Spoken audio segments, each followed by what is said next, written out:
I'm Ben Anderson. I'm Jonah Beers. William Brandis. Kylie Norwood. I'm Riley Kirkpatrick, and we're the Merck summer team. So today we're going to talk about what we've been doing for the past 10 weeks. Before we get into the details, I want to talk about the space we've been working in. Everything we did this summer fits into clinical trials. We're computer scientists, so we're not very well versed in health sciences. The Merck collaboration has led us to learn a lot about clinical trials over the summer. So we learned that the FDA's regulations and the many phases that clinical trials go through makes them very expensive and take a very long time. But this is necessary in order to make sure that medicine works and that it's safe.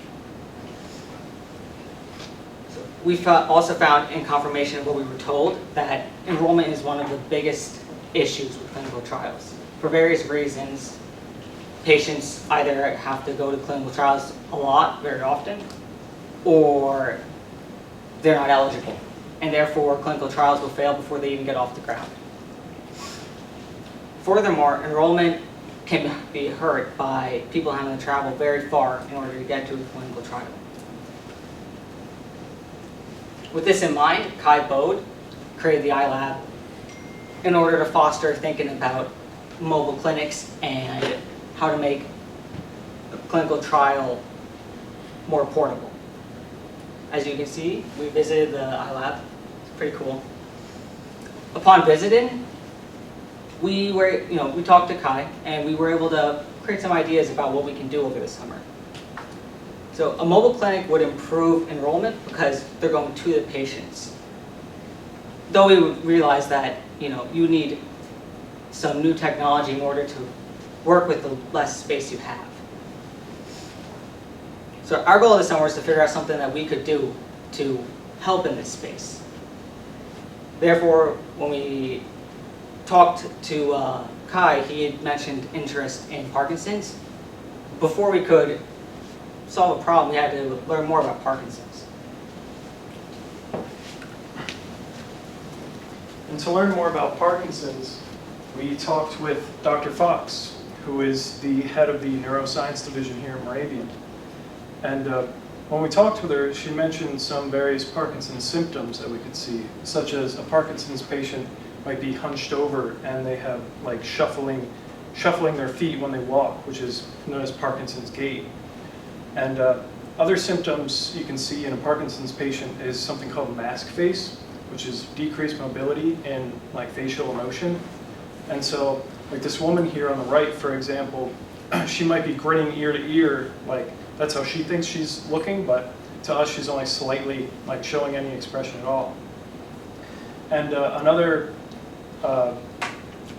thing with Parkinson's is the resting tremor, like involuntary movements in their hands and their arms, and also in their fingers you can notice that.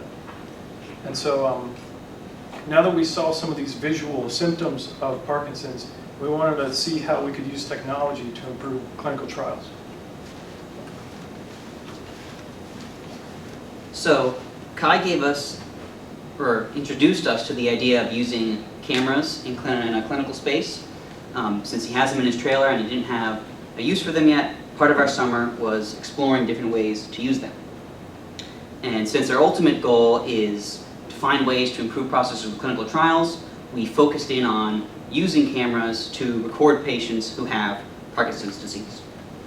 So cameras are very straightforward to use. You just have to put the person in front of them. There's no really setup to do per patient, and because of that, they are very non-invasive.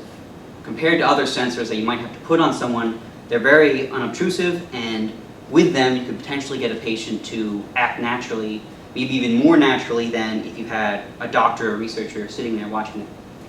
And that's also the efficiency boost that cameras can give us, is that no one's sitting there watching them. Because having to have a doctor sit and watch every patient and rate them takes a lot of time. With a program doing it, now the doctor is freed up to do something else while their Parkinson's is being measured, or they'll be able to test a lot of patients at once using the cameras. And an additional benefit that comes from this is if a researcher's rating patients, they're going to be subjective. Two different doctors might give two different ratings for one patient. Program doing it would be objective and give the same measurement to the same person. But in order to eventually build a system that can do this, we need some way of telling where people are in an image and how much they're moving around. And identifying where people are in an image, like you can see has been done here, is really hard to do. It's its own whole area of research, and rather than delve way into that, we started exploring different computer vision libraries that could do it for us. And here is an overview of the most useful libraries we have. When we were researching libraries, we judged them by 3 criteria. The licensing they're released under, so, can you use them academically, can you use them commercially, does it cost money to use them commercially? The features they had, do they detect faces, do they detect bodies, what functionalities are present, and the accuracy of the system, how closely the system actually tracks real-world movements and how much noise is in that tracking.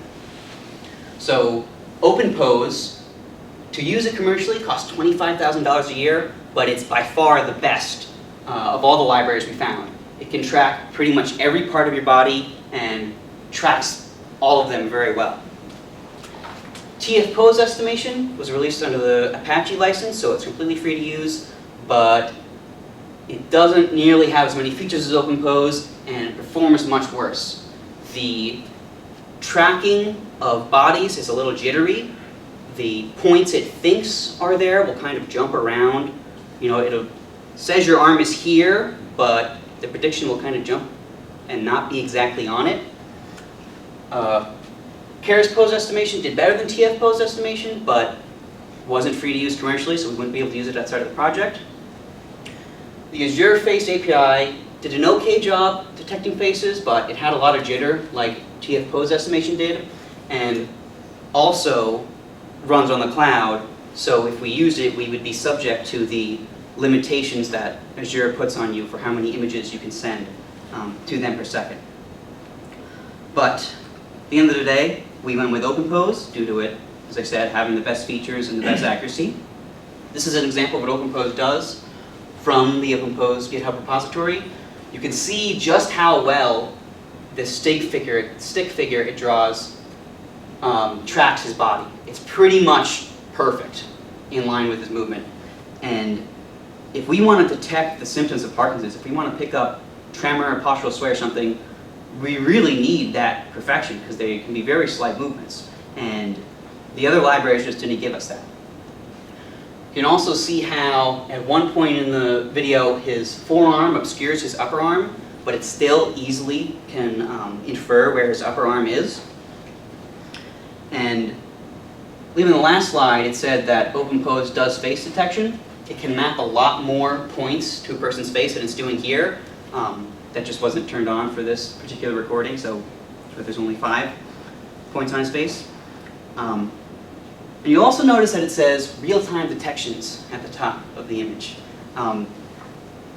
In our powerful computer here in the lab, we at best got 10 frames per second running this. So they say real-time detections, but it's only real-time if you've got a heavy-duty computer that can handle it. So, Sorry, can I ask just a quick question, just clarifying?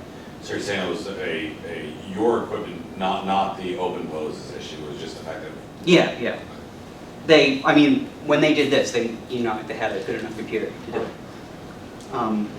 So, while we had found OpenPose to be the best library to use, we still had to narrow down which symptom of Parkinson's we wanted to detect. And so we did a good deal of work in investigating what symptoms we would want to look at and how we would detect them. So originally we looked at hand detection. So when we talked to Dr. Fox about Parkinson's, she mentioned that Parkinson's patients can have tremors in their arms and their hands. So we thought that we could get an objective measurement of how the progression in a particular patient is. Using hand detection, we captured hands. On the left, you can see this is the normal output from the library. We modified the library in order to get this. So originally it just gives you points on the hand. We had to modify it in order to be able to distinguish each finger, which you can see by the different colors. So this library gave us pretty low level data. And once we thought about, it can capture your hand pretty well like this, but once you turn it, you get no more data. So being able to have, recognize cases like that makes it a lot harder. So we moved on to looking at other libraries for hand detection. This is OpenPose. OpenPose does a lot better at hand detection, but if we wanted to focus in on a hand or just half an arm, we would, as you can see, lose all detection once you leave the frame. So we eventually moved on from hand detection to more tractable ideas that we thought we could better solve. So next we looked at face detection. This is Azure's face API. It's pretty jittery, and so you can only send 30 frames per minute up to Microsoft servers if you use their free plan. If you use their paid plan, you can send 10 per second, which is still quite a bottleneck if you want to do this on video. So then we looked at OpenPose, which does it fairly better. And so it's very good. So in the future, we could do more face detection. We could work towards using face detection, but we decided to move towards sway because we felt that it was something that we would be able to better work with. So we found a study on postural sway in Parkinson's, but they use accelerometers instead of cameras. They talked about how objective measurements and the feasibility of patients measuring themselves. Next, we have sway detection. So this is medial lateral sway, which is left to right, and this is anteroposterior sway, which is forward backward. The study talked about how medial lateral sway is better at detecting Parkinson's sway. So that's what we would use with our camera detection. We want to detect sway in order to show the progression of Parkinson's. So as the ultimate goal of this project, we decided to create a program that could do that. And so we created a program that has a GUI, because the goal is to be able to show off this program at Merck's symposium in September. So we want it to be an easy-to-use interface. The first screen you will see is the introduction, which will tell you a little bit about the rest of the program and give you a walkthrough of what it does. Then the camera screen will give you a little bit of time to center yourself in the frame before it records you, and then it records you again with your eyes closed. Following that, it will process the video, and it will also display some more information about what we've done over the summer while it's processing it, because that takes quite a bit of time. Next, it moves on to the results screen and shows the results of that processing. If nobody goes back on the results screen after a minute, it will return back to the introduction. And now we're going to show you the program.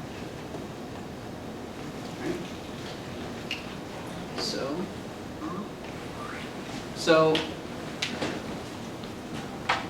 here's the introduction screen, as Riley mentioned earlier. Keep in mind, this is still very much a work in progress. As Riley said, this screen would have some context about the project and kind of tell you not just what it does, but what the purpose of it is. You can see here we do have a sort of infographic pipeline of what it'll do. When you click start, it will go to the camera screen, showing you the camera feed and giving you a few seconds to center yourself in it.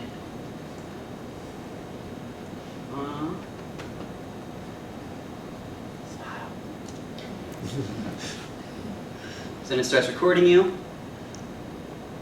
And these screens too, we will freshen up. This is the screen telling you to close your eyes for the second recording. This screen will have graphic added onto it to like make it more distinguished from the other one. If I just showed you this with no context, you probably wouldn't have really realized what was going on. Because your eyes are closed, a little thing would play to let you know it's done. This is the processing screen. This is canned processing because running it on this actual computer would take hours. These are some example like tidbits of information that people would be able to read while they waited for it to process. This slide 2, or this screen 2 is going to have a lot more work done on it. We're going to put in images and stuff to supplement the text. It's done processing. It'll take you to the results screen, and we've got, again, we didn't actually process anything just now, but we've got some canned results. For the example, there's more context about the project and what it does here. And right now, we just have it display what OpenPose shows. In the future, of course, in the final product, we have information about sway and all that. After a while, it would go back to the introduction screen, but we don't need to wait for that.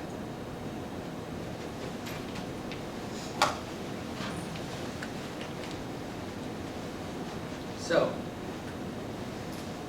in the future, we would want to improve our graphics, as Willie mentioned. It is important to improve the user interface because that's the thing you see. So here is just a little pictogram of sway calculation. We would in the future want to complete our, actually calculating sway. We've done some work on converting pixel lengths to real-time length or real-life lengths. And we were going to calculate acceleration and move on from there, but we never got that far. The hardware we have is not going to be able to process video quick enough using OpenPose. It requires a very powerful GPU. So in the future, we'd want to move to AWS since they have server instances that have GPUs that are very powerful. And then we'd be able to run this program on anyone's computer easily. So that wraps up the first of our 2 projects. Before we move ahead, does anybody have any questions? And so we're going to pause here for questions on this project, and then we'll go into the data analysis side. We thought, rather than having to try to remember all the way through. What did you find to be the best challenge that you faced that you were able to get over? The one that you found most, that you're most excited over? And then what was the one thing that you wish you did over the summer that you didn't do? Hindsight being 2020, what would you be told, week 1, you? Probably would have been nice to have understood AWS a bit better, because we did have some trouble trying to get this going, and we never succeeded. Yeah, if we had an AWS instance doing the processing, all of our woes would have been solved. That's the big hump we would have liked to get over. Yeah, and I would say, And thinking of that sooner. yeah. Like, as soon as we thought of it, it was like, oh, well, of course, we should have done it that way. Yeah. I don't know which one of you looked more dapper, but. So when you talked about the sway in a person and the camera was there, is that, would the patient be at home doing it or in the trailer? I mean, I wasn't sure where that would take place. Currently, our goal would be to be in the trailer. Okay, okay. In the future, there's possible, we could possibly do that in the home, but currently, just the trailer. Yeah. So following up on that, if, let's say, telemedicine, trying to make it so that someone can stay home if they need to and not have to go even to the trailer, what would you predict to be the challenges to make that happen? So definitely one, of course, having it run on an AWS instance, because there's no way just your random person is going to have the processing power to do it. So having our system, instead of our system processing it, having it send it to an AWS instance, have that instance process it, and send it back to the computer. That'd be the major challenge to overcome there. Also, you would need the patient to have a computer to begin with, because currently we have it running on a typical computer system. So unless we can figure out a way to get a computer to patients. So would you picture someone at home has a Google Home or one of those newer appliances that let you do, I forgot the names of them, the ones that, the Facebook one, for example, Yeah. that lets you do conference calls, which has a camera, right? And Google has an equivalent, I think Amazon has an equivalent. Right, so those are designed by experts to make it easy in the home, and they actually think about how can you use them in medical scenario because it's made to be comfortable in the home with, right? So could you make the video work and the little program to run there, and all the processing and all the heavyweight stuff happen somewhere else? Is that? Yes. Yeah, that's one of our. That's possible.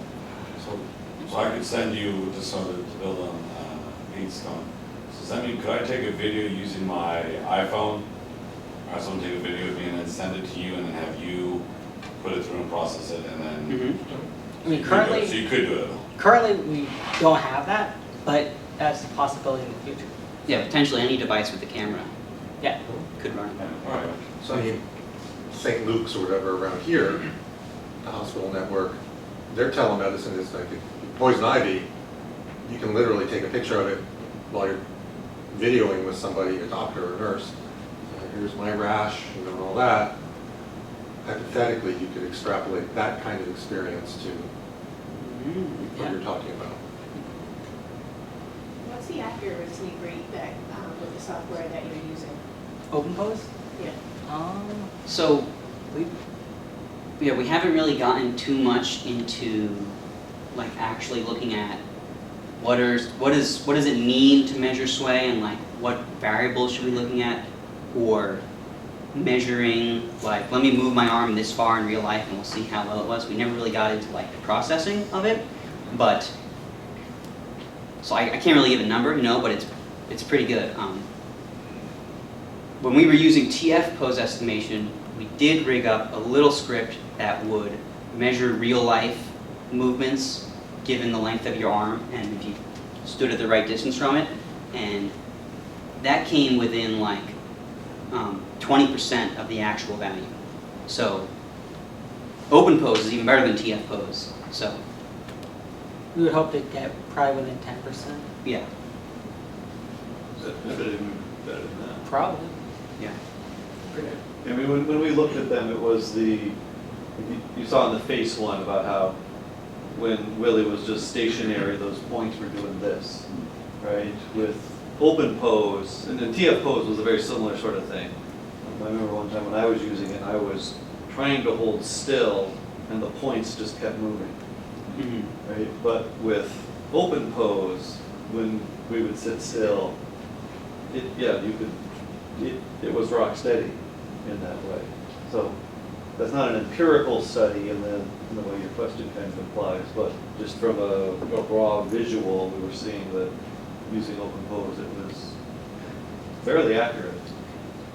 So follow on, do you understand how accurate it needs to be to successfully measure from a medical perspective? So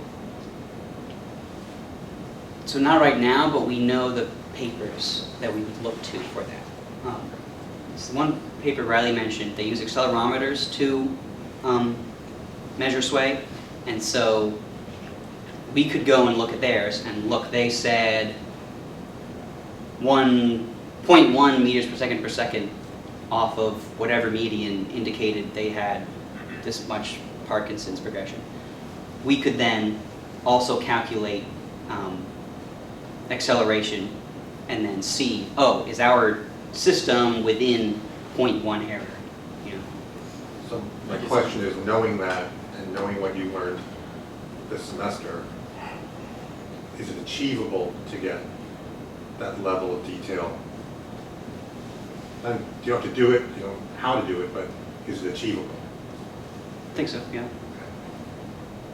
To that point, would you want to actually do that testing prior to some other validation where you actually have an accelerometer, something that would be somewhat of a kind of a medical or clinical grade, and then with physician oversight or input to be able to align video frame by frame with acceleration, at the millisecond, second level?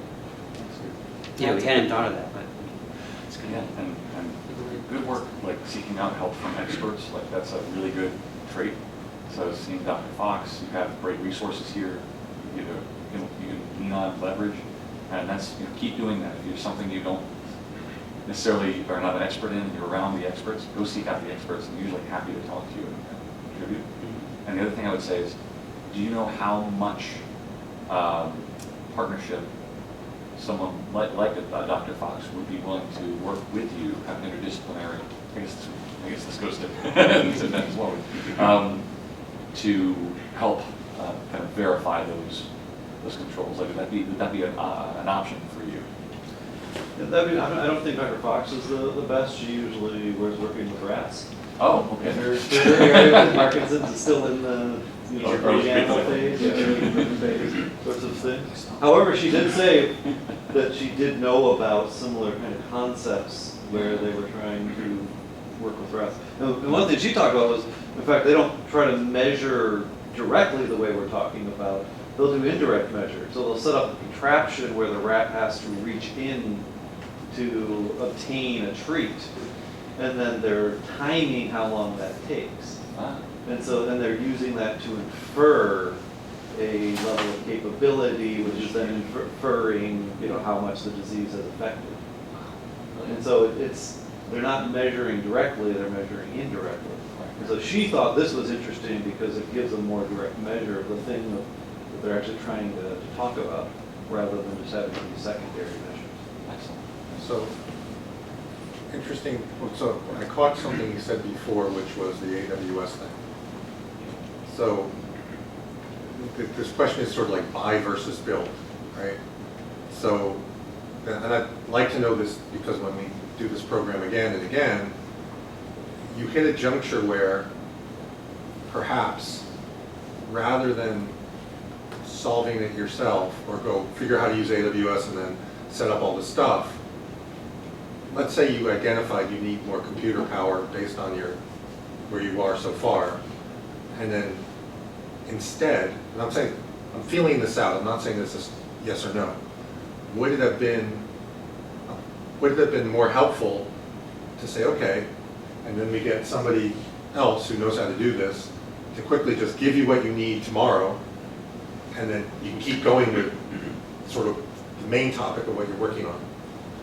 In other words, you sort of you buy your way into, we're not going to go off on a build a computer or build a cloud thing. We're going to save time and ask somebody to, in effect, buy it, so to speak. Just get Jason to set it up for you by tomorrow. Call Michael. And, call me. So the point being is, along the journey here, are there points where maybe we should think about, you throw up a flag and say, okay, decision point, do we learn, or do we sort of go down this other learning path? Do we stay on the health path of this, or do we go down the technology path and spend some time there? Yeah, I think that would be very helpful to, we just stop, we think about what we're going to do, and collaborate with you guys if we think that would be better for us. Yeah, because we kind of got lucky with that laptop back there, because it was here for 3D printing, and if we hadn't bought the 3D scanners in the back, that laptop wouldn't be here.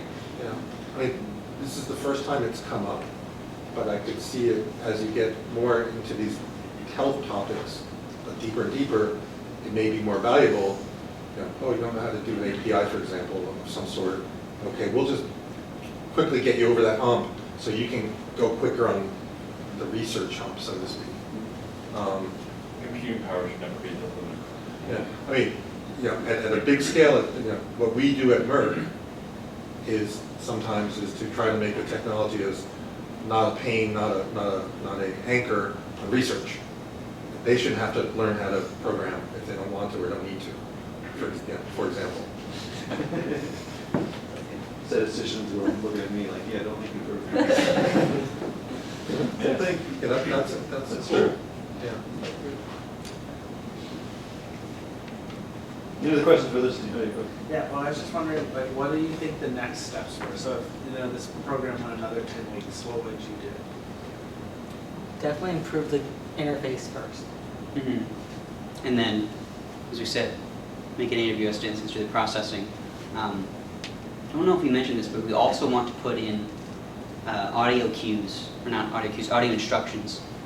Have just a pre-recorded computer device say, now get in frame, now get in, or now close your eyes.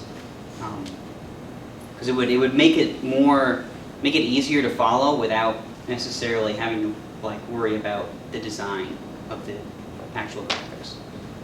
Close your eyes and close, you can't do this. I noticed you weren't following the instructions. It said close your eyes and you're staring at us. Sorry, I just loosened you up. It's all fine. One other thought regarding sort of the clinical assessments that are being done, they're taking in kind of like they're arriving at a derived value. So it's not going to be a continuous frame by frame analysis. Is there some sort of end score or degree of sway or some measurement that you can say that yes, escalate for further diagnosis or further assessment, or this person is within normal limits based on some kind of guardrails or criteria? Could you define derived value? So instead of the stick figure kind of actually coming up with degree of sway. So you would use all of that information, not necessarily present that, but then you would arrive at a composite score and saying that this is exactly this is too much or too little, and then if it's above the threshold, then you seek further physician input or something like that. Yeah, that was something we thought about, was either having it be an average acceleration, so if they're losing their balance a lot and they constantly have to be moving back in place, that would be high, or saying, maybe in that quick movement, their acceleration spikes way up, and we count the number of spikes, and you were getting 10 per minute, that's way above normal, or whatever the number is. Yeah, or even just kind of without a number of kind of crossings, like threshold crossings, like you have some sort of kind of silhouette of a person. How many times do they cross that, like a beam break or something like that? So then you can say number of kind of intrusions or extrusions, kind of get a sense of what that looks like, and then that count. You're not tying into the acceleration. A lot of physicians don't know the formula for acceleration, so I don't think there's any physicians here. But it's like giving them something easy to kind of be tangible for them to use. Yeah, that'd be a good idea. Yeah. So what technical skills did you pick up during the 10-week period? Yeah, we worked with AWS a good bit. I think that was one of our most valuable skills of learning. What else? There's some more specific things like working with, it's not on screen, working with GUIs and being able to build, the graphics for them. Doing threading, multi-threading, because you don't want that processing happening on your GUI thread. Then you click the back button and you gotta wait a second or whatever, and it'd mess it up. Virtual environments was also a pretty important area for us, because you want it to work on all machines, so you want to make sure that they're all in the same environment. And especially working with OpenPose, that was a big thing, was we were doing lots of setup and, you know, we built it wrong, we got to redo it, and then being able to just go into the virtual environments like that and not worry about what's installed on my higher operating system level Python was very useful. And then also you're mentioning working on multiple OSs. That was another thing we worked through, was hitting lots of little stumps that you hit from that, like, oh, the play sound thing that worked on Mac doesn't work on Windows, and we got to add in something different from that, and little stuff like that across OSs. So we'll have more time for, you know, the kind of the team sorts of questions. I do want to make sure we can get through the other projects as well. Great, thank you. We'll move on to the team.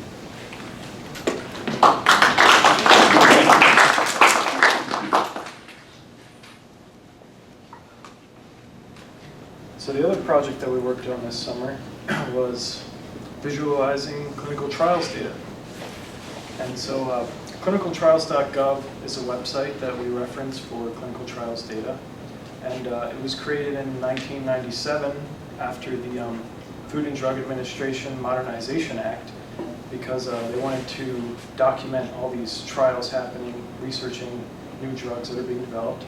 And so what clinicaltrials.gov basically was a giant collection of XML files. So they had all these trial documented information all together, but it wasn't in like the most usable form. And so that's where the Clinical Trials Transformation Initiative comes in.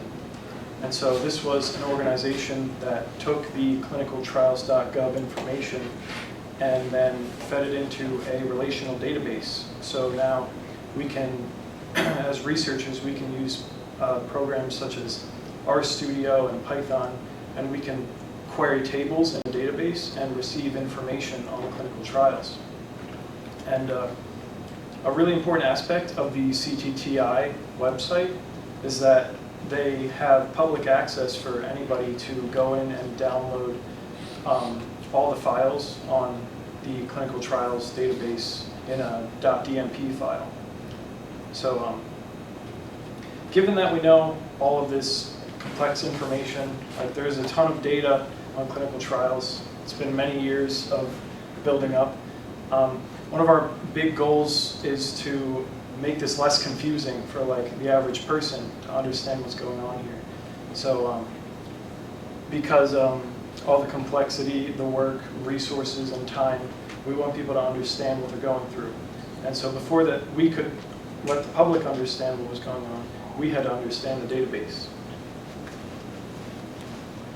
Okay, I know this is a lot, nobody can read it, but just bear with me and I'll break it down so everybody can understand what's going on here. But this is the database schema that the CTTI provided for us, and basically we wanted to use this in order to help us understand what was in the database and what we could do within that database. So we started by looking at this and breaking it down into different sections, and the first section of this is the main table, which is the studies table.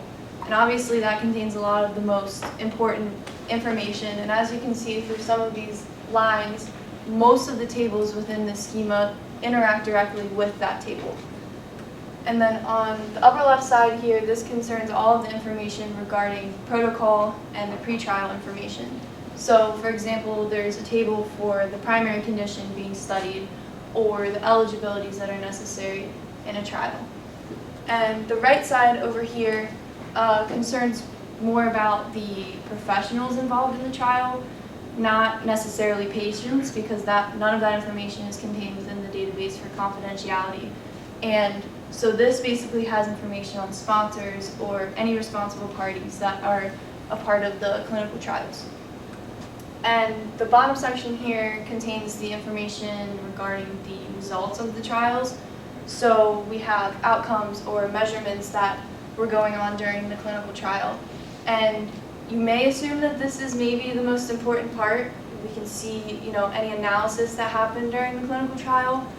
But most of the information that we or Merck might find interesting is actually up here in the protocol or during the study. So maybe why a study was stopped or the primary condition that will be studied. And then just very briefly, the bottom there and these yellow tables at the bottom, they're kind of floating, they're not directly interacting with any of the other tables. They're mostly just used as references for something such as conditions. We have the medical subject heading table down here that people can look at to use as a resource, essentially, to enter any data. And after we broke it down into these sections, we started looking more deeper into the variables that were within each of these tables. So these are a few examples of the variables within the studies table.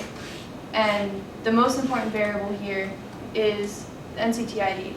So that's the unique identifier for each of the clinical trials, which inevitably allows us to join tables together and make any visualizations or analysis on the data. And then we looked deeper into the other variables and we noticed that there was quite a variety going on there. So for example, enrollment, of course, is a number, so that's going to be an integer value. And then we have something such as overall status, which might be, is the trial completed, was it terminated, or had it been withdrawn? So we have a categorical variable there. And then with why stopped, that was actually a free text descriptive variable that contained anywhere from a few words to many sentences. So because of the number of variables that were in this database, we had to break it down even more, which inspired us to make this variable spreadsheet.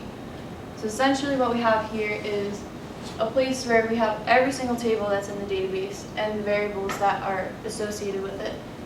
And we broke it down into whether or not it was descriptive, categorical, or numerical.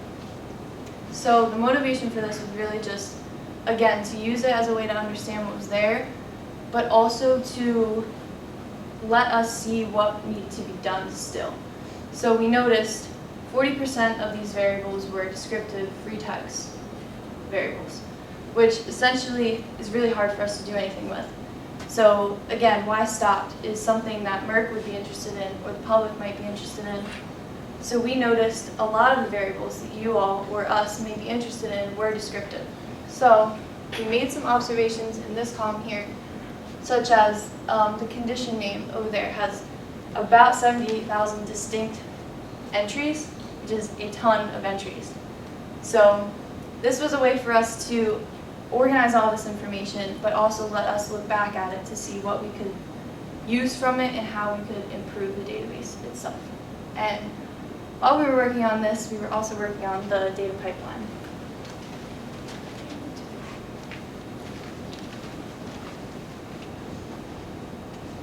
So having a pipeline in any project is very beneficial, having an end-to-end data pipeline. And in our case, we used it to be able to spin up a database and populate it with any transformations that we made, all automated. So here's an overview of our pipeline. So it starts out by using the Amazon Web Service command line interface to programmatically spin up an RDS database instance with the Boto3 library that Python has, which basically allows it to interact with AWS. From there, we run a bash script that gets the most recent clinical trials data from CTTI, and it will populate our Postgres database. Then any data cleansing that we've done through pandas is then added to tables and put into our database. And that, from AWS down to our data cleansing, is the automated portion of our pipeline. And then from there, we're able to query any data from our database and use it for our analysis and visualizations that we have through R. And one other thing to note is that for our script, it does get the most recent data, but it's very easy to change that to get any data from any past data as well. So before we can do any visualization, since that's the end goal, we had to spend a lot of time focusing on data cleaning and getting that into a usable form.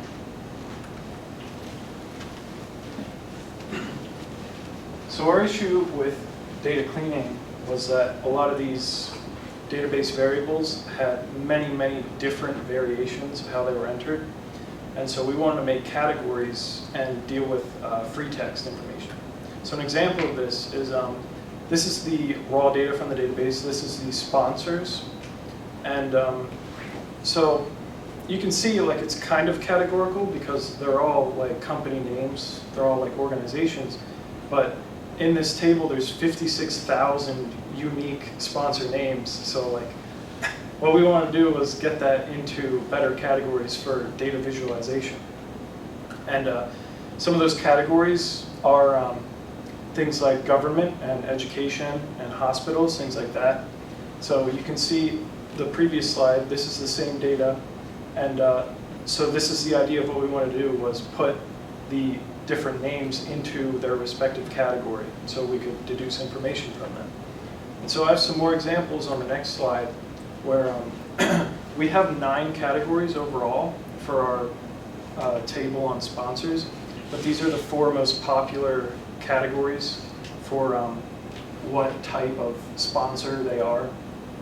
And just looking at the data, the raw data versus what category it's put in, you can see kind of what our algorithm is supposed to do, where basically we're taking, if a string contains a certain word, such as university is very popular in the education category, hospital comes up a lot for that category, government is a lot of like CDC and like National Institute research, and then pharmaceuticals is just like Merck and Pfizer and things like that.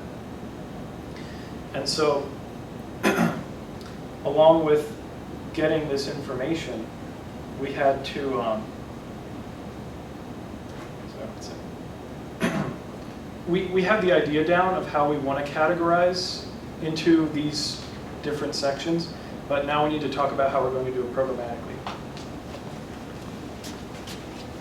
So this is a snippet of code from the first implementation of the categorization. As I'm sure some of you are looking at this, you probably think it's, not the greatest, not in the greatest form. So, for example, with our parameters in the object, we have no idea what these are doing or what they are. So the why-stopped key, I know it's a JSON key file, but nobody else knows that, or anybody who's reading from the outside might not know that. So that was one of the issues we wanted to solve.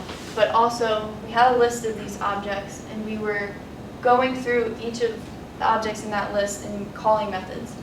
So essentially, for example, it was making a connection for every single object we were creating, which is inevitably time-consuming, and we don't want to have multiple connections to the database. We just want one. So this inspired a refactor. And the ultimate goal of this refactor was to separate the database interactions from the actual categorization of the data. So the database manager essentially directly interacts with the database and will make tables or delete tables or query the database itself. And then the categorizer does exactly what it says. It performs the algorithm and categorizes the column into its different categories.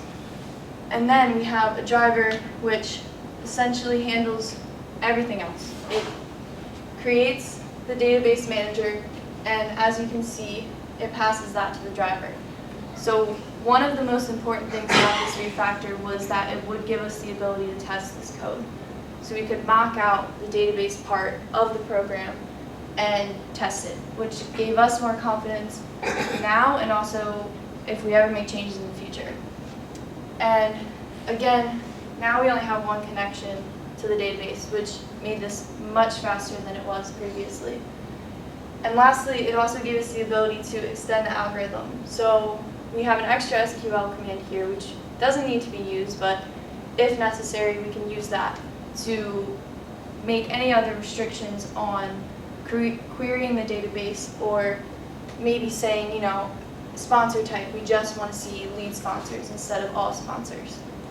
And so after this refactor, we also had to work on speeding up the algorithm itself. So to begin, we had a data frame, and we would essentially look row by row. Does it contain this? Okay, put it here. But this was taking probably about 15 to 30 minutes range for each variable. So this is quite time consuming. So we looked into pandas and looked into those methods to see what we could do in order to make this faster. And we could vectorize the data frame and apply this function simultaneously to the entire data frame, which made this way faster. So it took about 30 seconds for each variable instead of 15 to 30 minutes. And this was not the only speed up that we had to deal with. We also had some speed issues with inserting the data into the database as well.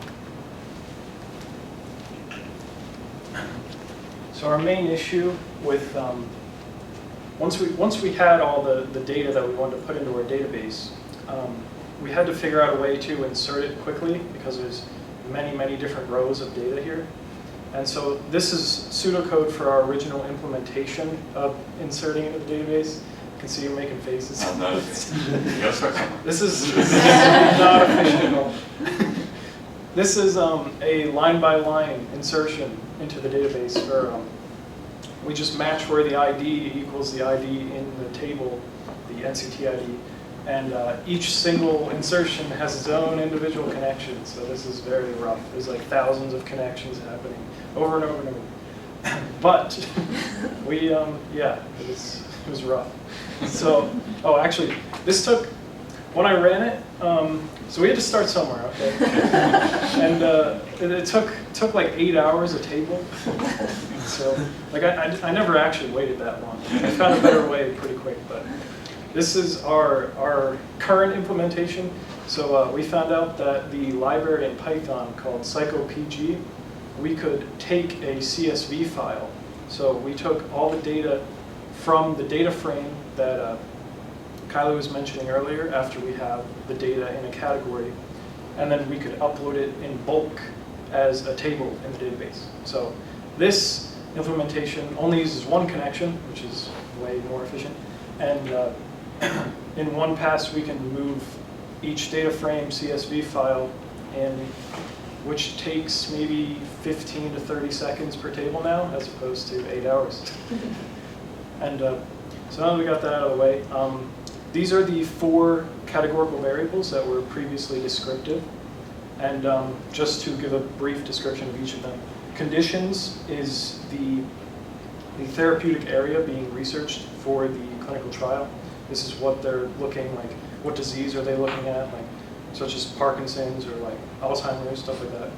The why stop category is any trial that's terminated, withdrawn, or suspended. Since 2016, they now have to supply a reason.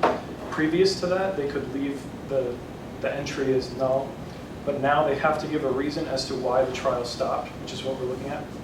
And for sponsor types, there's a lead section for sponsor and collaborating sponsors. So each trial can have lots of sponsors in it. And lead sponsor is just looking at the lead sponsors for a trial. So the why stopped is closed-ended? What was that? The why stopped, they don't have to do and type. They say the physician stopped, or the caregiver stopped, or the, Yes. so there's 5 answers? There's many. It's a free text field. That's what that, so it's also free text? Yeah, it's a 160 character limit, so they can just put whatever they want in there. Which is, I'll get into that. Are the sponsors or the researchers enumerated, or are they also sort of free text? It's also, they can put whatever they want in for the sponsor name. Makes you wonder who that system is. No one has been impressed by clinicaltrial.gov. That lends into the 56,000 unique sponsor names. So, yeah. All right, so with the sponsors categorical variable, here is a visualization we made to show these are those 9 unique categories on the y-axis for what type of sponsor they are for the trial. And then we just have the number of trials that are being observed here. And as you can see, education is the most common sponsor type for lead or collaborating sponsor type. And then we also have the y-stop variable. This is some raw data we have from the database for y-stopped. As I mentioned, it's just free text. They can put in whatever they want, which is why we had some difficulty with this field. As we heard from Merck, a lot of the y-stopped reasons have to do with enrollment issues, like they can't get people to come in on the trial. And you can see that, like, the top one is slow recruitment, and then like accrual is also inability to meet accrual target. I guess I should go into what accrual is. For anybody that doesn't know, accrual is when they have people actually undergo the study. So an example is you'll have 100 people enroll in a study, but you'll accrue 25. So it's if they pass like screening for that clinical trial. So that means they're actually undergoing what the trial entails. And there's also many other issues with this, such as some people, like this category, for example, they'll put like 2 reasons why it stopped, like poor accrual and lack of peptide vaccine. So that's where like we got to have some work with this category. Like machine learning might be a good option to get this to be more categorical rather than descriptive. And just this outlines other why stop reasons like funding and like if the principal investigator, like PI, left the university, then they have nobody to lead the study, so like they can't keep it going. And so we made a visualization for this stop reason, and these are the categories for why a trial would be stopped. And it's important to note that, as I said, from 2016 on, they require entry in this field. So there's not as many clinical trials that have a reason why they're stopped, and also because not too many are documented for stopping. So basically, there's about 20,000 clinical trials total in our database that have a stop reason. So out of the total, there's approximately 310,000, I think, right now in the database of separate clinical trials. So this is looking at 20,000. And so, as we mentioned, enrollment is like the huge issue, and then accrual is also almost part of that. And the other category is a lot larger here than it was with sponsors, because there are very case-specific reasons why I stopped. Like an example would be, I saw burnout test tube was a reason they stopped a whole trial, which is interesting. But so yeah, we need some future work looking into the other category for this. So what's futile? Sounds like a real. Of the Is that an official reason? It's You know what? too futile. I get my head around it. Makes an effect. It was because they find out that another trial is basically doing the same thing. So like their reasoning is like, why are we doing this if it's already being done? And like usually the trial that's further in the process is the one that stays, and then the ones that realize they're doing somebody else's work over again, they're the ones that withdraw. So that's why they call it futile. So what is some of the kind of comparisons that you're doing within that free text? Like, are you looking for futile, or then you kind of going back, and where's is this automated in any way, and how have you kind of built in those conditional statements that allow you to then bucket this according to these categories? Yeah, for our algorithm, it's basically just string contains. Okay. So these are pretty much like the most common occurrences in words in the data entry. So like a ton of them mention enrollment. So if like enrollment or recruitment is in there, Okay. then that's what we'll. Okay, so when it says PI, you're looking for any mention of PI, and that goes into the PIs. Yes. And the trial goes to completion, this field is blank. Or the why stopped. I mean, if it stops because it's supposed to stop after 3 years. Yeah, it's I said only the suspended, withdrawn, or terminated trials go in. Sorry. Wait, so if there's multiple reasonings to it, for like let's say it was like lack of funding and then safety and stuff like that, how do you know where to put it? So right now it'll pick the first thing, like this is a good example. So because it says poor accrual and lack of peptide, it would find accrual first and it would associate it with that. And we also have like... But it's not because of the order of the text, it's the order of the checks. Yes, we have a hierarchy in our JSON file that we look for each category. And so enrollment is towards the top of that. So it'll check if it matches these words first, and then it'll go to the next category If it checks these words, then it'll just keep going through in that fashion. Andrew? Did you validate the categories? Like, what's kind of the accuracy that you got going on? I have a slide for that in the future. I'll just be quiet. Sorry.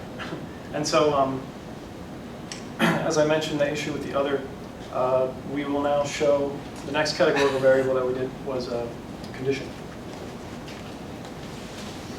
So the condition type variable was much different than the other variables we were dealing with. First of all, again, we're computer science students, so this language doesn't exactly make sense to us. We don't quite understand it. So we first looked into what was going on here, what we were dealing with. So we noticed, of course, there's all these different conditions, but there's also things like healthy volunteers, or another example is pain. So we're not quite sure how exactly we would categorize those. And another issue we had was some sort of hierarchies going on with conditions as well. So if we have an entry such as thyroid cancer, do we put that in metabolic for thyroid, or do we put it in oncology because it's cancer? So in order to research and understand this hierarchy, we found a website of UK Clinical Research Collaboration, which is a very user-friendly website for this, and we did explore many options for this hierarchy, and much of them were different. There was a variety of different hierarchies that exist throughout our research, but we did talk with some people from Merck, and these categories seemed to be accurate, and it was easiest for us to use, so we went with this as a resource. So what was nice about this is we could plug in any condition to the search bar and basically find what health category it belonged in. And if we did search something like thyroid cancer, they would say, you know, maybe it's 75% oncology and 25% metabolic. So we would essentially put that into the oncology category. And so this is our visualization, and these are all of the categories that we had for the condition type. And many of them, like for example, eyes and ears, they were separate categories before, but we did make some adjustments just in order to collectively show all of this data in a much nicer way. But as you can see, the other category is at the top here. So we know that there is a lot of work that still needs to be done with this. But with that said, we still have many ideas of where we can go with this. Again, there were 78,000 distinct values in this database. So because there were so many different distinct values, we do have a little bit of that inaccuracy. But if we were to proceed, we do have ideas on where we could go and to make this more accurate, along with the other variables that we created as well. The other category, was it the percentage of the different breakdowns within the health category wasn't clear, or was it? For the remainder in the, so. Like if it's like 50-50, if it was oncology and neurology or something like that? It wasn't necessarily that, it was just, so we essentially looked at the most popular ones first, and we would categorize those. And then once we got down to, okay, this one only shows up twice. Those are the ones that are pretty much left in the database because it is manual. We're putting these keywords into the JSON file and matching them. So once we got down to, you know, this only shows up 5 times or a few hundred times, you know, we had to eventually stop. But if we were to go in the future, we could continue to match those in order of their hierarchy. Okay, perfect. So right here is kind of answering Andrew's question. This is our data coverage for what we made categorical. For conditions, the 73% is what we categorized, which means the 27% is still in the other category. And like Kylie mentioned, this is because there's a lot of varying names for condition type, and they can be very specific, and there's a lot of specific ones that don't come up as often, which is why it's still in the other category. The Y stopped has 75% coverage, and this was getting the other information categorized in this section was hard. Like, it was difficult, but for a different reason than the conditions other, because the why stop reasons were very case specific, like I mentioned earlier about the test tube thing breaking.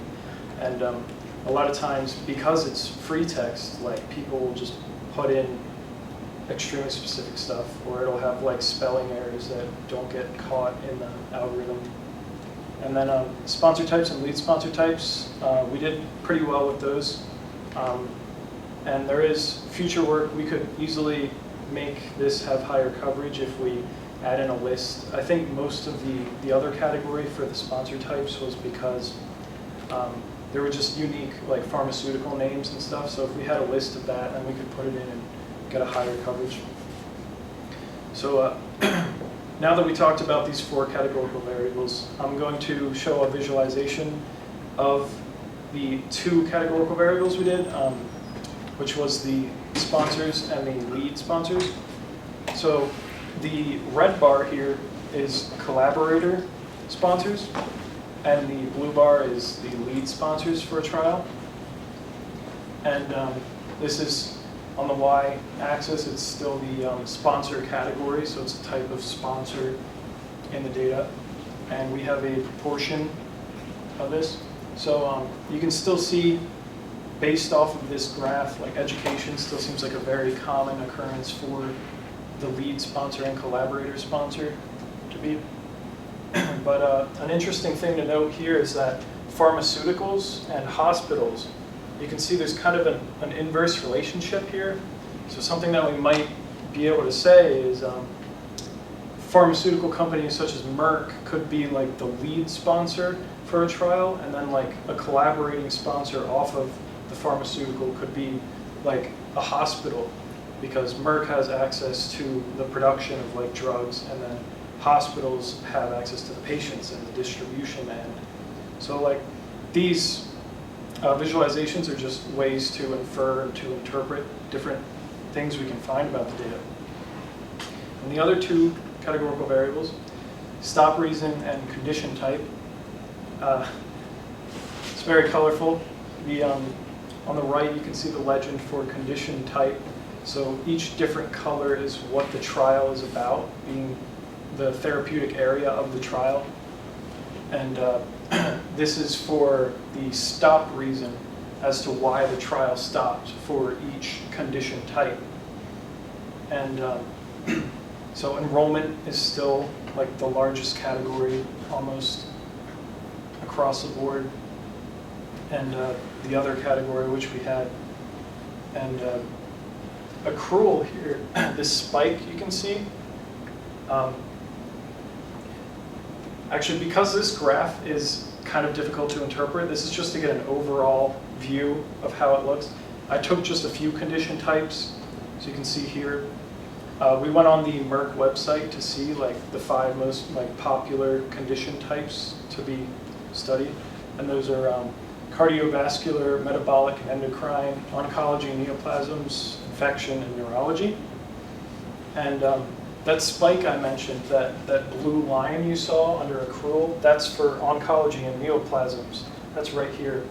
That's like the biggest difference in the data that we saw. So a way to interpret this why stopped accrual reason is that for the condition of oncology and neoplasms, people that are doing clinical trials are not having issues with enrollment, but they're having issues with the screening for after they find patients, getting them actually involved in the trial process. And So did you drill into, is it just a binary they didn't go forward? Or is it there was a specific, they failed a test of some sort? They didn't go with the trial based on accrual.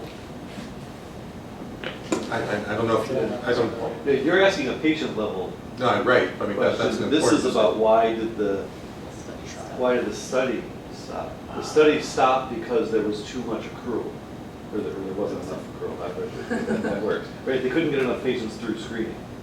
Right. Or that's the question, so it's screening, it's not, for some reason, they didn't go from signing up to participating.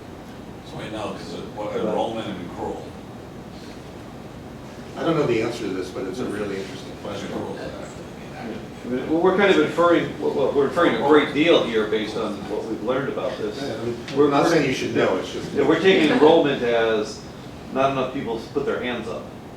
And accrual is out of the people who put their hands up, yes, you're somebody we're looking for in this trial. So a couple things, just, sorry.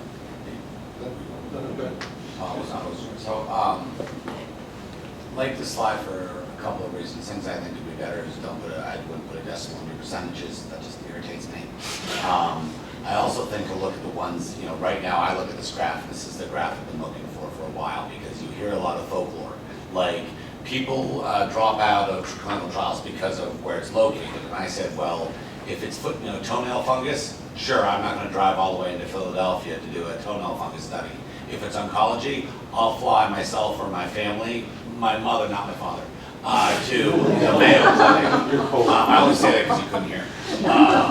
And I was saying that, no, but I joke. You can smack him. Yeah. No, so when we come back, but I said I'd fly him around the world to get that, so I think that to me this is perfect. The other thing that I'm looking at, and this will be discussed with Brian later, is that we look at neuroscience and we start to sit there and say ineffective or futile, where neuroscience is an outlier there. Accrual, oncology is an outlier there, compared to the other ones.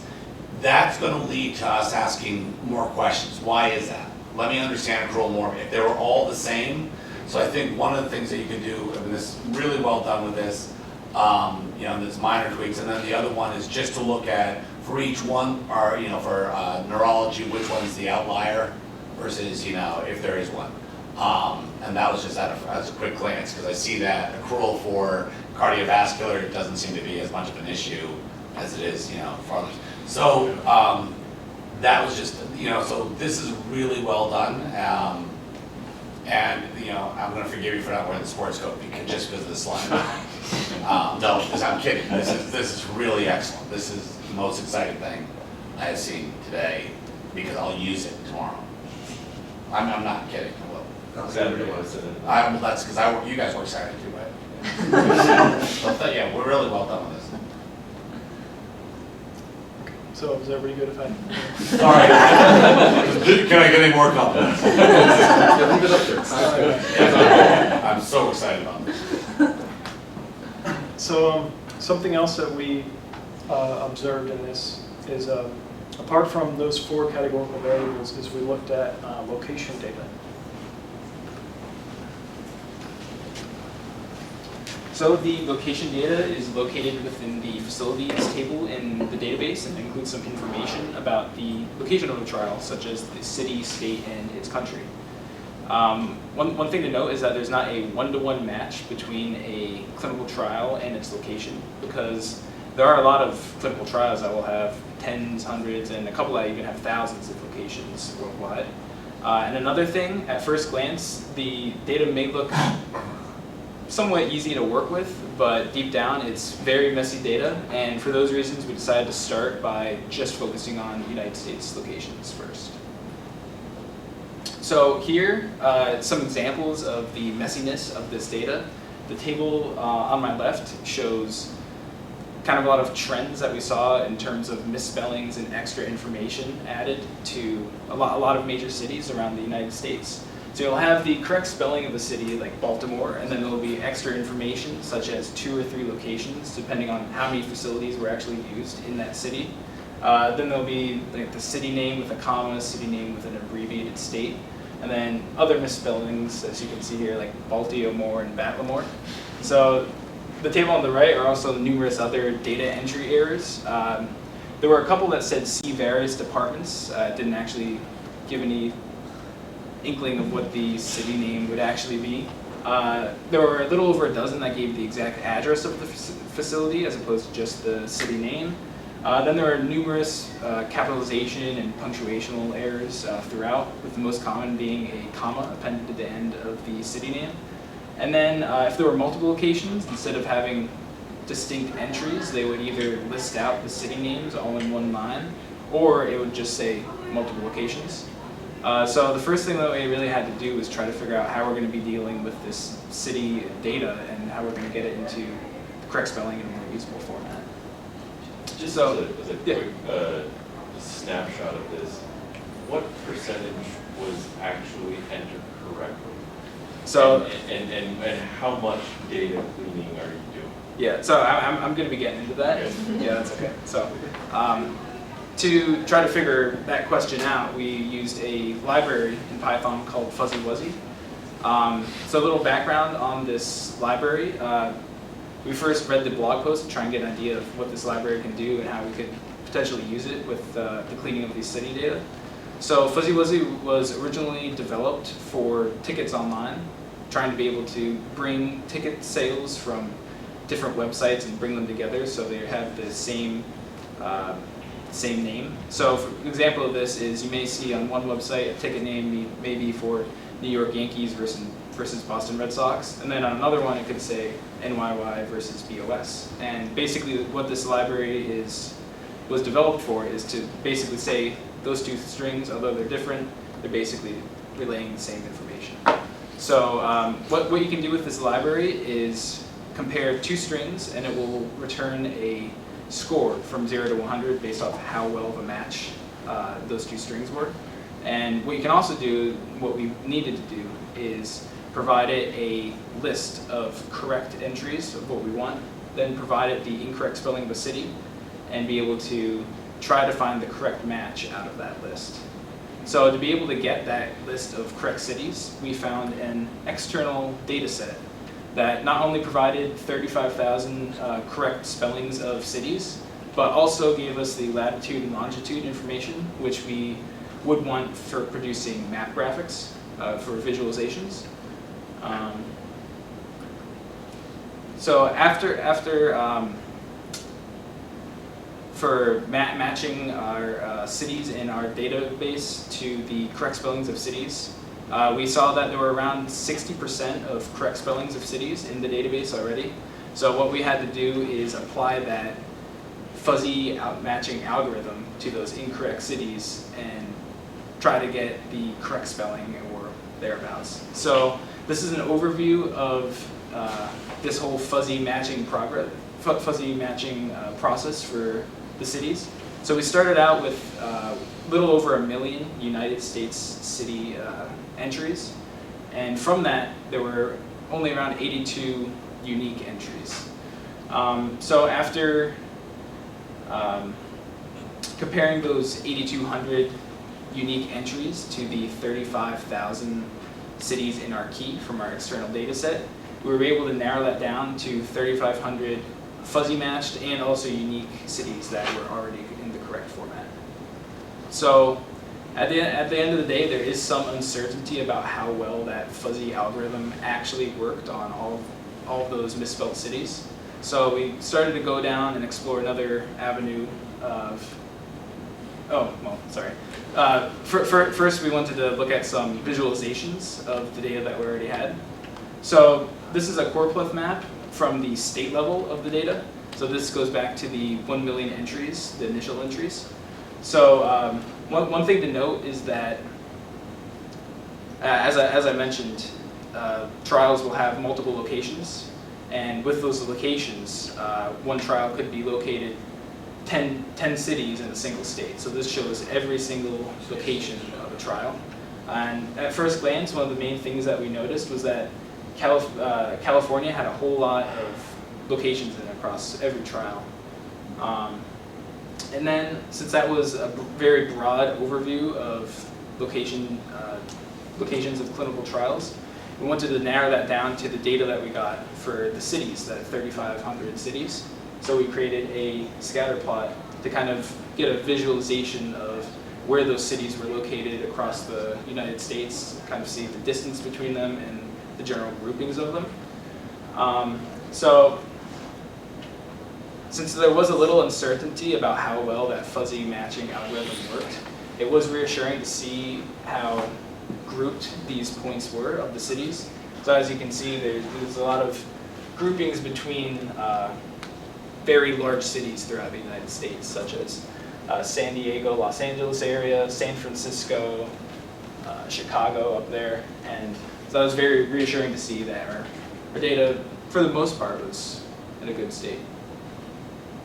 But going back to that uncertainty about the fuzzy matching algorithm, we wanted to explore another way of categorizing this data. So we looked at zip codes of the data, which was also included in the facilities table. So initial scan and analysis of the data, there were 90% of trials that did include the zip code along with the data. But then on the downside, one, there is that 10% that left that field blank. And our external data set that contains zip codes for every city, it would include, for the majority of them, 2 or more zip codes corresponding to that city, which made it extremely difficult to be able to join those tables together because of the multiple zip codes within that data set. So that's about as far as we got for that exploration, but in the future we would like to find a way to be able to match those zip codes in the database and our external data set together, and then in the end apply that fuzzy matching algorithm to the remainder that did not have a zip code entry in the database. So hopefully the majority of this data we will be able to plot on a map. So there is work that we need to do with the location data and all of our other previous categorical variables, but there's also the additional variables in our table that we would like to go from free text to categorical. So going back to the categories we created, it also sparked some interest in some other categories as well. So eligibilities might be something that we could look into in the future as well. Now that we have the condition type category, maybe we can look into, for example, the oncology category and look into the population for that category or the criteria necessary in that category. So the eligibilities table is just one example of many other variables that we can eventually categorize and make visualizations or combine that with categories we've already provided. So in the future we could either improve the variables we already created or explore variables such as these that are in the eligibilities table. But as many of you know, we're leaving, some of us are going on vacation, so in the meantime we will shut down the AWS instance. But coming back to this pipeline, essentially all of the categorization and manipulation of the data happens down here. So the rest of this is all fully automated. So even though we're shutting this down, when we come back to it, we can run this pipeline and we will populate the database, have these new variables within a few hours, and start working again. And with that said, anybody who has AWS credentials and wants to pay for the database instance can also run this and do their own work on it as well. So we can either come back to it or other people can work on it in the future as well, making this much easier for us and others. And with that said, this essentially concludes the presentation. We thank Merck for giving us this opportunity and everybody who helped guide us through the process and allowing us to use you as a resource, and also Dr. Coleman and Dr. Curley for giving us this opportunity as well and also guiding us throughout the whole process.